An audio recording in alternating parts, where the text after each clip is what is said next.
Hi guys, welcome back to the channel FPL Consult here, and in today's video we have my Game Week 13 transfer plans where I share with you guys what I intend to do with my team going into the Game Week 13 deadline. So if you guys do enjoy today's video, please do drop a like, please do subscribe as well.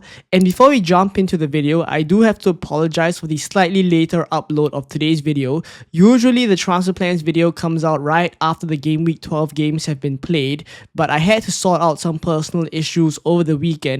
So that's why I wasn't able to kind of record this video earlier, but now it is here, and let's quickly get through Game Week 12 and then we can jump into my Game Week 13 transfer plans proper. So for Game Week 12, which as of now seems like it's been a while ago already, just to recap, I scored 74 points. So when I minus the 4-point hit that I took, overall, I netted 70 points, which gave me a decent sized green arrow from 336k in the world up to 215k. So a decent sized green arrow. I'm happy to be moving in the right direction and hopefully break into the top 100k, which is still the aim around this kind of period of the season.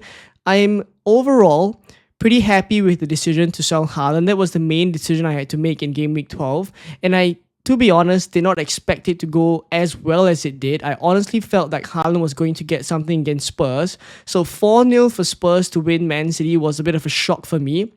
Not just that Spurs got so many goals, but also that Haaland didn't return in that game. So I didn't expect this kind of swap from selling Haaland to get Salah to work out this well, but I think that's just the state that Man City is in at the moment, and now they play Liverpool in Game Week 13.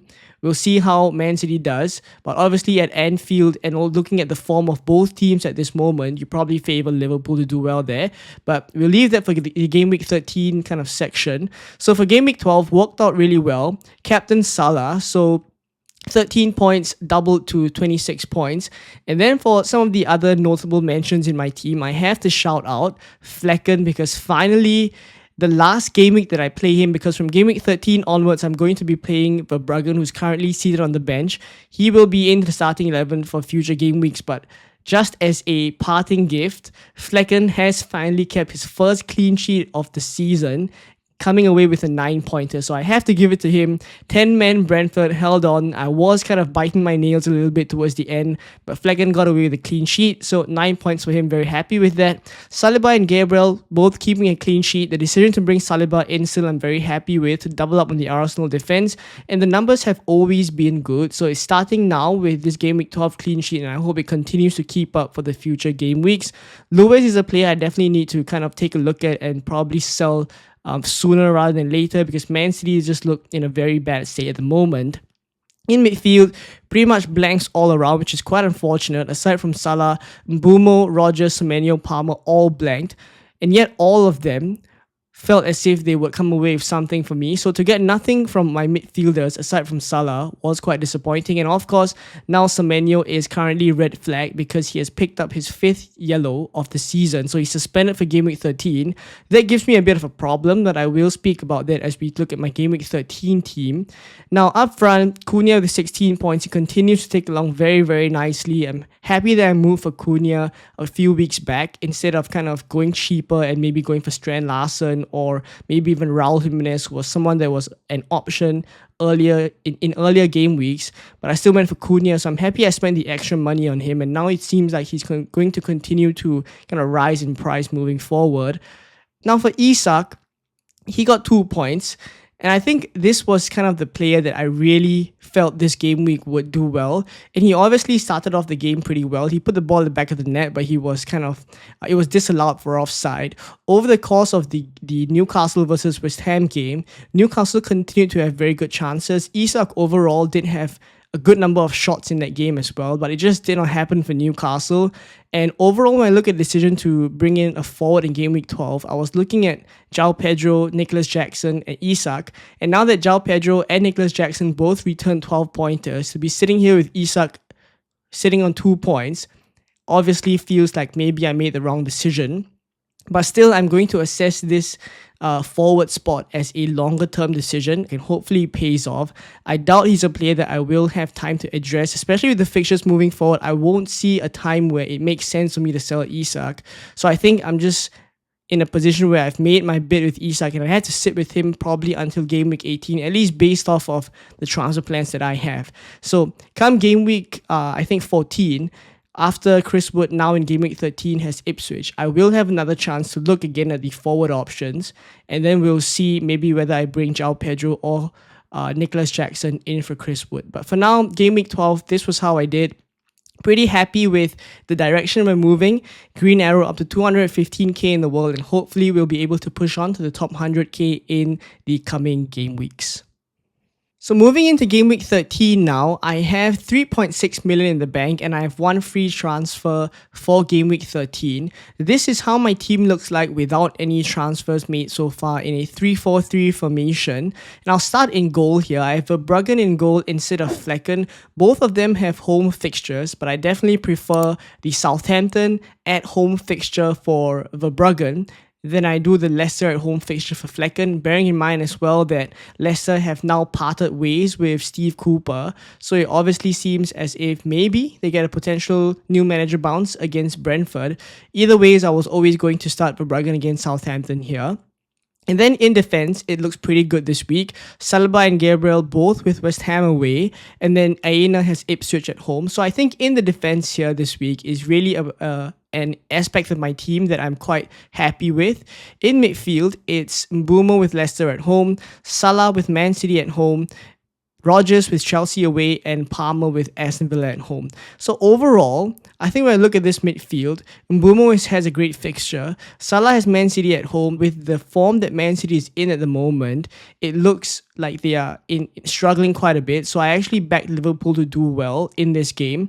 And that would obviously take Liverpool kind of maybe 11 points clear of Man City, so maybe they try to kind of put up more of a fight. But I look at the team dynamics, the kind of morale, as well as the form that both teams are in at the moment. Everything points to Liverpool getting the 11-point lead, so maybe Salah gets something away in this game week 13 game. As for Rodgers here, he's the real player that I feel, unfortunately, I have to start against Chelsea away. Because initially, the plan was to start Semenyo, who's last on my bench right now, and he had Wolves away, but now that he's red flagged because of that 5 yellow card suspension, it's actually worked against my kind of plans, because it would obviously be much better if I had Semenyo against Wolves in my starting 11 than Rodgers with Chelsea away. But for now, just to kind of deal with that situation, I have Rodgers in here to fill that spot, and I'll speak about potentially what I can do to kind of mitigate having to play Rodgers against Chelsea away. Now, aside from that, last midfielder is Cole Palmer against Aston Villa at home, perfectly fine option. Up front, also fixtures looking pretty decent for all of my forwards. Cunha with Bournemouth at home, Isak with Crystal Palace away, and Wood with Ipswich at home. So I look at my kind of situation for the team right now. Overall, I'm very pleased with majority of the players. The only problem area I feel is me having to play Rodgers against Chelsea away. So the first option I think I have is just to sit with this team and just go with it, bite the bullet, play Rodgers against Chelsea away, hope he gets something, and then have 2 free transfers in game week 14 to deal with the Nottingham Forest players, because they will have a tough fixture run from game week 14 onwards. So that's my first option, to roll the transfer and just play Rodgers. I think the second option, to replace a defender, I could do it with Rico Lewis out for another defender, and I'll discuss the options later on. But the real issue that I face with replacing Rico Lewis this week is not that I don't want to sell Lewis, but it's more that the options to replace him are just really, really thin, and none of them really stand out to me. And clean sheets wise for teams aside from the kind of, the likes of Arsenal, for example, even Newcastle didn't keep a clean sheet against West Ham. Like, a lot of the defenders right now don't look very appealing to me. And would I rather do Lewis to a defender I don't like and start a defender and bench Rodgers, or just start Rodgers instead? So I think for now I'm leaning towards just starting Rodgers. Now, aside from a defensive transfer, the last option that I have is to actually sell Rodgers himself, which I'm not super keen on, because Rodgers will have a run of 3 good fixtures from game week 14 onwards, 2 home games against Brentford as well as Southampton, and then Nottingham Forest in game week 15. So overall, I don't mind Rodgers' fixtures for the next few, so that's why I don't want to sell him here. But if I do kind of come around to the idea that I want to sell him. Then Rodgers out, and also with 3.6 million in the bank, I have quite a bit of money. I can reach a number of the 8 million-ish options. So these are the three main options for me. First is to just start with this team, go with Rodgers. Second is to make a defensive transfer by selling Lewis and then starting the defender and benching Rodgers. And the last option is to sell Rodgers himself. That's where I'm at this moment, and that's what I'm thinking with my team for Game Week 13. Let me know what you guys think, and should I roll? Should I make a transfer? Which aspect should I do it? And let's take a look now at the transfer tinkering tool to discuss some potential other alternatives that I could do if I didn't stick with this team and just start Rodgers. So this is my team on the Fantasy Football Hub transfer planner, exactly as shown in the graphic just now. And as of now, I'm leaning towards starting Rodgers, as I mentioned just now. But I do have two alternatives, and I want to talk through these two alternatives and show you guys why I'm not super keen on them when you look at the replacements that I could potentially go for. So the first option is to sell Rico Lewis and start this defender instead of Morgan Rodgers. So for the purpose of illustration, I'll drop Rodgers down to the bench and I'll start Rico Lewis here in a 4-3-3. So let's look at some potential Rico Lewis replacements. And instead of kind of picking players, what I want to do is pull up the Fantasy Football Hub fixture ticker. And what I'm looking at now is from Game Week 13 to Game Week 18, the next 6 game weeks, sorting the fixtures in terms of defense because we're looking at defenders. And I want to see the quality of the clean sheet potential for the teams that we're looking at. So first on the list here is Brighton. Granted that they do have a really good fixture run coming up, so it's really no surprise they're top here. But I already have Verbruggen and I covered the Brighton defense, so I don't want to be doubled up on them. Next up, there's Wolves. The only option I would consider from this team is Aït-Nouri, but he's on 4 yellow cards, and I don't think it's worth the risk going for him now. Firstly, the Wolves defense is not exactly a very strong defense, and I'm mostly relying on attacking returns for him. And then there's always that 4 yellow card situation looming, so I'm not keen on going for Aït-Nouri. Arsenal, I already have double Arsenal defense. I probably won't want to triple up on Arsenal in defenders because I want to save a space for Saka in my team. So he'll be the third Arsenal asset. So the first 3 teams essentially don't really speak out to me. And then there's Bournemouth. But I look at the fixtures moving forward and also them as a defensive unit. It doesn't really kind of attract me as a team that I should go for. Kirkes could be an option, but really not a team that I'm keen on. And then there's Newcastle. So Newcastle is a team I think this season that has not come across to me as a very consistent team. They've had performances where they look really good. They win Arsenal at home and then they lose to West Ham 2 goals at home as well. Like, they've been really up and down this season, and I don't think I can really trust an asset like Lewis Hall as a set and forget, because I honestly don't think that Lewis Hall is also very, very nailed. So that's already the first few teams that we talk about. Then it's followed by West Ham, not great. Chelsea, decent fixture run for the long term, I do have to say that. But Aston Villa at home in Game Week 13, I wouldn't say it's the easiest fixture to keep a clean sheet in. Could I delay that 1 week and then get them in Game Week 14 instead against Southampton away? That is probably a better window to get a Chelsea defender. And then further down the list, also just teams that I don't think I want to target, like Ipswich and Brentford as well. So really, I think the team that I want to target or play a third defender that I really want to go alongside Saliba and Gabriel is actually Konate from Liverpool. But the thing is, Liverpool now in Game Week 13 have Man City at home. And in Game Week 14, they have Newcastle away. So really the window to jump on Konate is actually Game Week 15. So honestly speaking, when I look at it overall, I'm not going to go all the way down because fixtures start to get bad for these teams further down the list. So I don't think it's a case where there's going to be a lot of defenders that I want to go for. So much so that I'm happier to start that defender instead of Morgan Rodgers. And that's pretty much why I think for the time being, I don't like this defensive move. So I'm going to put Rico Lewis back in here. And I'm going to bring Rodgers in. So for the time being, not keen on that defensive move. Now, next up, the second option is to sell Rodgers himself. Now, why sell Rodgers instead of Semenyo is basically because I think that Semenyo is the better asset to hold for the longer term. So if I really had to choose between the two of them, I'm more happy to let go of Rodgers. And especially now that Semenyo has that 5th yellow card already. I know that moving forward, he's not going to be suspended for any of the games, and I can have him for his really good fixture run, right? That reads, I mean, Spurs in kind of game week 14 at home. I don't even think that's a bad fixture. Then there's Ipswich, West Ham, Manchester United, Crystal Palace, and Fulham. I think those are good fixtures for Bournemouth. I'm happy to have Semenyo, who looks very lively still, and he honestly could have gotten more against Brighton. So I'm happy to keep Semenyo, and I have to sell a player. I will sell Rodgers. So in terms of replacements, I have 8.8 million in the bank. One of the options is Bruno Fernandes, but Bruno Fernandes, after Everton at home in game week 13, goes on a pretty tough fixture run from 14 to 16 before it gets good again. So I think now's not a great time to jump onto Bruno Fernandes. And also, looking at the Ipswich game that Manchester United just had, it does not feel as if they are a team that is clicking immediately. I feel like they need more time. People thought that Amorim was going to come in and kind of fix all the problems, and they're going to go on this kind of new manager bounce from the get-go. But I feel like with a change in system for the team, generally it takes more time to get used to it. And we just saw that against Ipswich.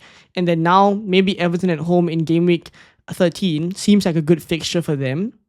But I would say that because of the adjustment period, maybe it wouldn't be as high scoring for Manchester United still. So I'm happy to avoid Bruno Fernandes for now. And then there's Odegaard, who is honestly the main option I think worth considering here. So Odegaard is at 8.2 million. He has West Ham away in game week 13. And in terms of the longer term fixture run, Arsenal's fixtures we know are very, very good for a really long period of time, right? So I think the main issue I have with this Odegaard move is that it means I can't get Saka. So really not keen on that as well, because Saka will be coming into my team in game week 14 for Mbeumo, starting with this Aston Villa away fixture that I don't mind just not having Mbeumo all the way until fixtures start to turn for Brentford again. So with that move penciled in, that also doesn't allow me to go for Odegaard here. So really, I don't think there's a lot of good options that I can go for in midfield.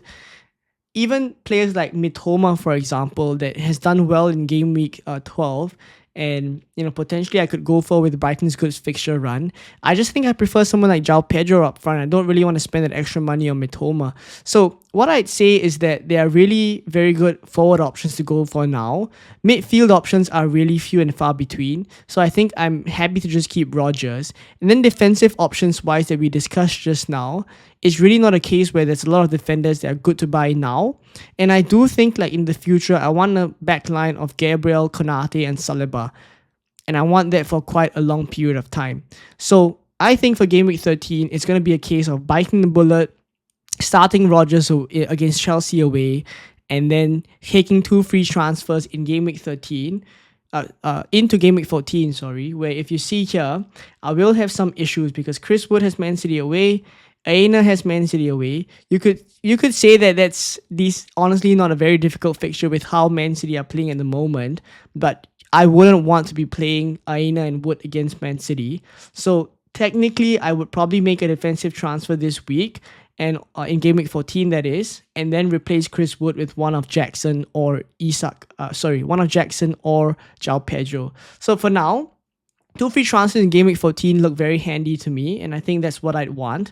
So coming back to game week 13 now, you see I think it makes more sense for me to just start Rodgers and take these 2 free transfers with me later on. So there we go for my game week 13 transfer plans. Hopefully I didn't ramble on too much, and I hope you took something away from today's video. If you enjoyed it, please do drop a like. Please do subscribe as well. We will be having transfer tips video coming out soon in the next few days. So let me know in the comments below which players you want me to discuss for game week 13, and I will include them in the later videos for this week. If not, thank you for watching, and I will catch you guys in the next video coming up for game week 13.